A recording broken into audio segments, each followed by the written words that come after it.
Je, ulimwengu wetu uliingiaje kwenye machafuko?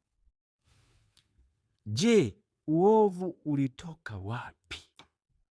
Haya maswali watu wengi sana wanajiuliza, watu wenye kufikiri wanajiuliza maswali haya, lakini sayansi haina majibu yake, na falsafa nyingi zinao majibu ya kutofautiana sana. Ni wapi tunaweza kupata ukweli? Ni maswali ambayo unaweza ukajiuliza. Biblia inatoa taarifa na ufumbuzi ambao umestahimili jaribio la wakati. Kikinukuu maelezo ya kitabu hiki cha Pendo Lisilo na Kifani, ni kitabu ambacho